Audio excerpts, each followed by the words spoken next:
रोज़नामा ख़बरें में आपका स्वागत है। इस समय एक बहुत बड़ी ख़बर आ रही है, लेकिन पहलगाम के वाक़े की वजह से वो ख़बर शायद दब गई है, क्योंकि अभी तक किसी चैनल ने या किसी वेबसाइट ने उस ख़बर को नहीं दिखाया है। वो ख़बर ये है कि बीजेपी की सीनियर लीडर और भूतपूर्व सांसद साध्वी प्रज्ञा को मौत की सज़ा देने की मांग एनआईए ने की है।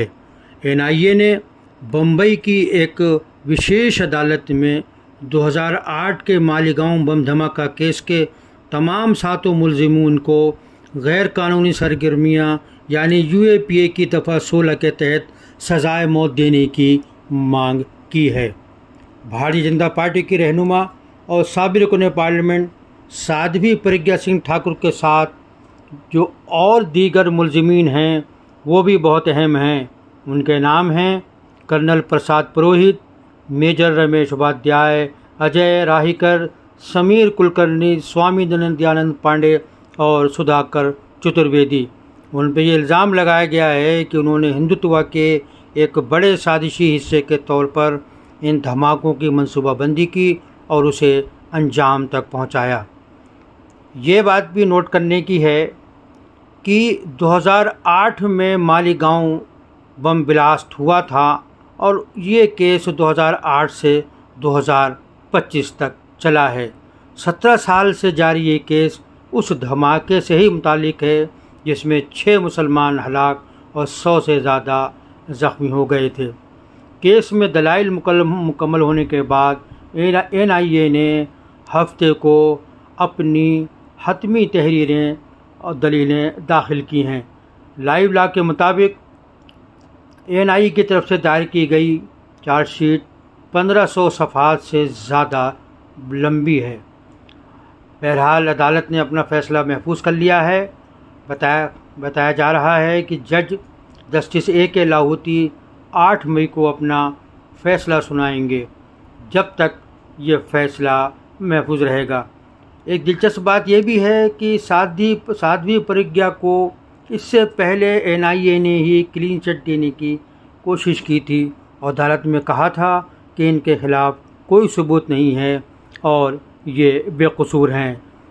लेकिन उसी एजेंसी ने अब अपना स्टैंड बदल लिया है और बहुत ही मजबूती के साथ साध्वी प्रज्ञा ठाकुर के लिए मौत की सज़ा की दरख्वास्त अदालत से की है और उसने अदालत पर यह भी जोर दिया है कि वो कोई नरमी न दिखाए।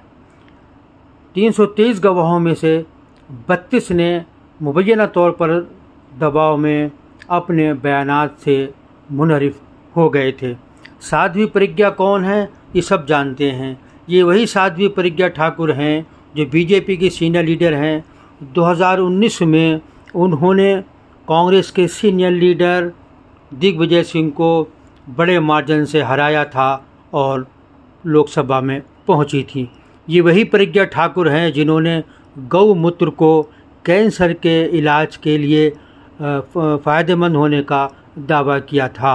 ये वही साध्वी प्रज्ञा ठाकुर हैं जिन्होंने राष्ट्रपिता महात्मा गांधी के विरुद्ध एक बहुत ही ख़राब बयान दिया था, उनकी हत्या को जायज़ ठहराया था, जिसकी पूरे देश में आलोचना हुई थी।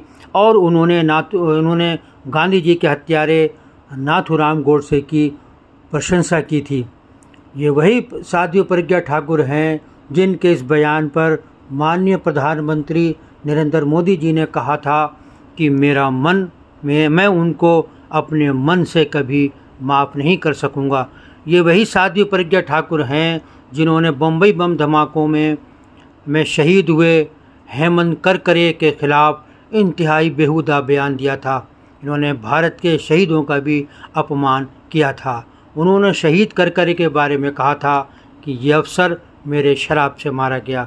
और आप जानते हैं कि शहीद करकरे बम्बई हमलों में दहशतगर्दों का मुकाबला करते हुए शहीद हो गए थे।